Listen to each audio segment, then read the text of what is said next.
Hello दोस्तों, आज की मेरी सुबह सुबह की शुरुआत हो गई है हमारे गार्डन से। देखिए आप बर्ड्स कितने सुंदर लग रहे हैं।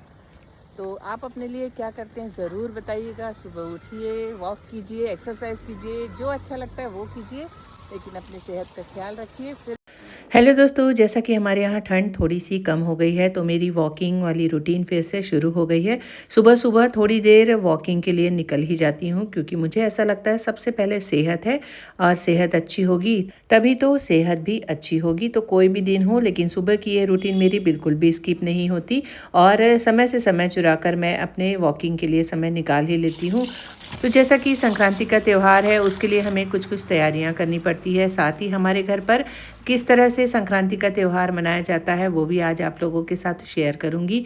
तो सबसे पहले मैंने तिल को अच्छी तरह से धो लिया था, क्योंकि कई बार तिल में कंकड़ भी होते हैं, और धूप में, कड़ी धूप में उसे सुखा दिया था। उसके बाद उसे भून कर बनाने वाली हूँ लड्डू। साथ ही बन रही है आज खिचड़ी। तो घर में सिंपल खिचड़ी किसी को भी नहीं पसंद है, तो जितने भी घर में वेजीज थे, सारी वेज डालकर मैं एक शानदार सी मसालेदार खिचड़ी बना रही हूँ। आज के दिन खिचड़ी का महत्व है, खाते भी हैं, दान में भी देते हैं। तो इसी तरह के नियमों को फॉलो करते हुए मैंने आज खिचड़ी बनाई है, और खिचड़ी के साथ कॉम्बिनेशन में मेरे घर पर मेथी और दही बेसन की एक लिक्विड सी कढ़ी बनती है, थोड़ी सी गाढ़ी कढ़ी, जो इसके साथ खाने में बहुत ज़्यादा टेस्टी होती है। मैंने इसकी रेसिपी आप लोगों के साथ पहले भी शॉर्ट वीडियो में शेयर की है, आज भी बता देती हूँ। तो मैंने ली है 1 कटोरी दही में थोड़ा सा बेसन डाल दिया है, और बारीक मेथी को काट लिया है। मिर्ची, अदरक और हींग के साथ इसे हमें छौंक लेना है।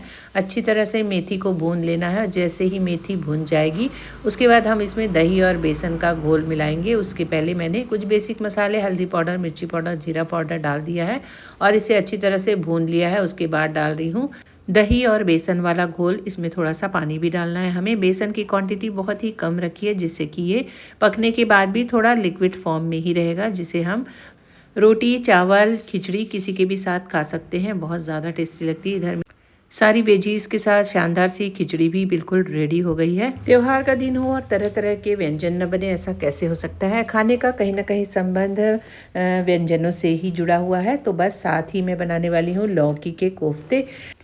तीज त्योहारों पर खाने का भोग लगता है, इसीलिए बिल्कुल सात्विक तरीके से ही खाना बनता है। और वैसे भी मेरे घर पर लहसुन प्याज बिल्कुल भी नहीं चलता, तो बस टमाटर, मिर्ची, अदरक और थोड़ा सा पोस्ता दाना, इसकी मैंने ग्रेवी बना ली है। और अब इसे अच्छी तरह से भून लूँगी तेल में डालकर। और हल्दी पाउडर, मिर्ची पाउडर, जीरा पाउडर, गरम मसाला, धनिया पाउडर, ये सारी चीज़ें डाल के इसे थोड़ा अच्छी तरह से पका लेंगे। और उसके बाद डाल देंगे थोड़ा सा पानी।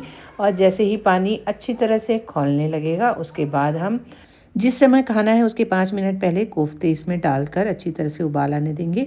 अब एक तरफ पतिदेव की पूजा पाठ हो रही है, और मैं भी अब जा रही हूँ आरती करने, क्योंकि घर में हर दिन आरती पूजा के समय पतिदेव की इच्छा होती है कि घर के पूरे मेंबर्स आरती पूजा करें। तो बस मैंने भी गैस बंद कर दिया है और आ गई हूँ भगवान कमरे में। अच्छी तरह से पूजा पाठ हो जाएगी। पूजा पाठ होने के बाद सबका खाना पीना हो गया, और उसके बाद आ गई मैं तिल के लड्डू बनाने के लिए। तो मेरी स्टाइल के तिल के लड्डू आप लोगों को बता रही हूँ। बहुत ही सिंपल तरीका है। अच्छी तरह से पहले तिल को भून लिया है। भूनने के बाद ठंडा होने दें, और मिक्सी के पॉट में डाल लें, और बिल्कुल सॉफ्ट गुड़ ले लें। और गुड़ और तिल का अंदाज रखें, गुड़ थोड़ा ज़्यादा होना चाहिए। दोनों को अच्छी तरह मिक्स कर लें। एक साथ पीसेंगे तो अच्छे से मिक्स हो जाता है। साथ ही डाल रही हूँ थोड़ा सा इलायची का पाउडर। आप चाहें तो मूंगफली के दाने भी डाल सकते हैं पीस कर। मैंने नहीं डाले हैं, सिर्फ तिल के लड्डू बनाई हूँ। और पतिदेव भी मेरी मदद कर रहे हैं, क्योंकि आज सुबह से मेरे सिर में काफ़ी हेडेक हो रहा था। समझ नहीं आ रहा था क्या वजह है, लेकिन हाँ, त्योहारों के दिन हम बीमार बैठ के तो नहीं रह सकते। तो बस पतिदेव ने मदद की, और बन गए झटपट लड्डू। और मैं आ गई हूँ रेडी होने के लिए, क्योंकि आज संक्रांत का दिन है। तो अलग ही एक महत्व होता है आज के दिन का। हमारे घर पर 5 सुहागन महिलाओं को बुलाकर उन्हें हल्दी कुंकू देने की प्रथा है, और सबसे पहले माता रानी को हल्दी कुंकू दिया जाता है। और आज के दिन दान पुण्य करने को अच्छा माना जाता है। तो हर साल मैं इस तरह से पूजा पाठ करती हूँ।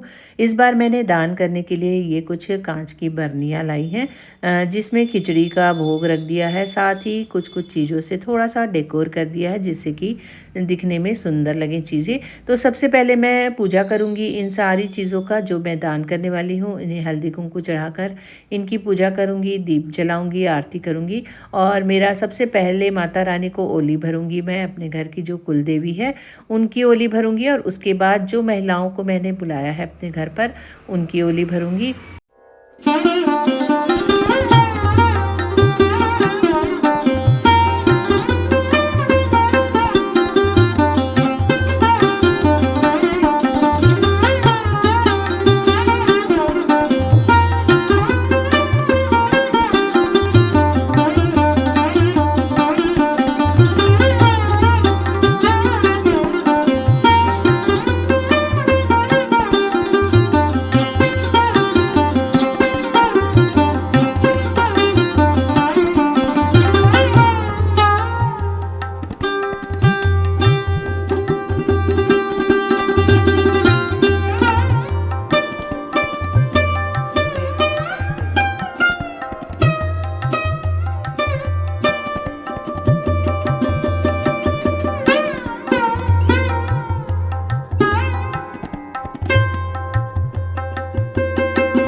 अपनी कॉलोनी की कुछ महिलाओं को बुलाकर हल्दी कुमकुम करूंगी, और अभी माता रानी को मैंने हल्दी कुमकुम दे दिया है। और चलिए दिखाती हूँ फिर उस संक्रांति के दिन क्या क्या मेरी तैयारियाँ हो रही है और किस तरह से हम मनाते हैं वो आप लोगों के साथ आज शेयर करूँगी।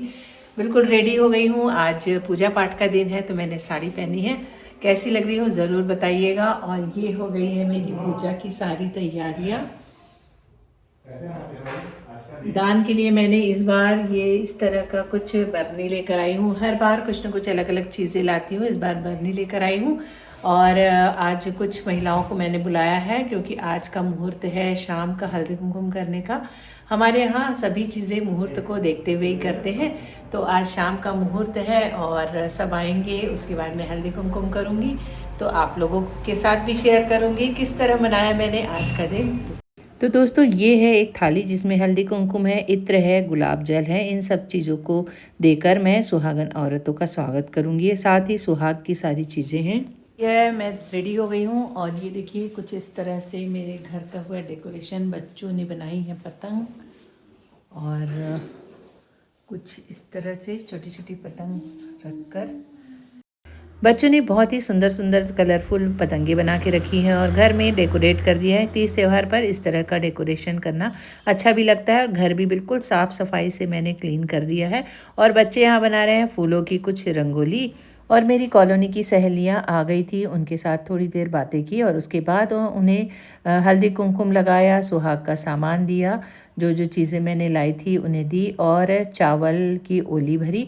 चावल में रहते हैं मटर, सेमी, कुछ चीज़ें हैं जिनका महत्व है, वो सारी चीज़ें चावल में डालते हैं और उनकी ओली भरते हैं। और ऐसा नियम है कि खाली पेट ही हमें दान करना चाहिए। तो बस सुबह से मैंने भी फलाहार कर लिया था क्योंकि इतनी देर रहना थोड़ा मुश्किल था, तो सबको हल्दी कुमकुम दिया। और उसके बाद आज एकादशी भी थी तो काफ़ी सारी लोगों का व्रत था, तो मैंने फलाहारी एक डिश बनाई है जो कि साबूदाना और आलू से बनी है। बहुत ज़्यादा टेस्टी लगती है। इसकी वीडियो मैं कैप्चर नहीं कर पाई। सबको पेट भर फलाहार का नाश्ता कराया, फिर कुछ फोटोग्राफी की हमने। तो जा रही हूँ आज हल्दी कुमकुम के लिए। पतिदेव आ गए हैं और लेकर जा रहे हैं। तो हल्दी कुमकुम में क्या क्या होगा वो भी आप लोगों के साथ शेयर करूँगी, तो बने रहिए मेरे साथ। संक्रांति के इन दिनों में कई घरों में हल्दी कुमकुम का फंक्शन किया जाता है। तो बस मेरी एक बहुत ही प्यारी फ्रेंड है जिनके घर मैं हल्दी कुमकुम में आ गई थी और उनके यहाँ कुछ इस तरह का दान दिया। ये पर्स जो दिख रही है आप लोगों को, तो इस तरह अलग अलग चीज़ें लोग दान में देते हैं सुहागन औरतों को बुला के। और कहा जाता है जितनी सुहागन औरतों को हम दान देंगे उतना ही पुण्य हमें प्राप्त होता है। उसके बाद हमारी एक चाची लगती हैं, उनके घर भी मैं पहुंची हल्दी कुमकुम के लिए। उनकी और उनके यहाँ बहुत ही खूबसूरत सी रंगोली भी बनी हुई थी। सबके साथ फोटोग्राफी की। आज का मेरा दिन तो बहुत ही अच्छा रहा। कुंकू सेलिब्रेट करके मैं घर आ गई हूँ। तो आज का मेरा ये वीडियो आप लोगों को कैसा लगा ज़रूर बताइएगा। वीडियो अच्छा लगता है तो वीडियो को लाइक कीजिए, सब्सक्राइब कीजिए, कमेंट्स कीजिए और बने रहिए मेरे साथ। फिर मिलूंगी एक नए वीडियो में, तब तक के लिए बाय बाय।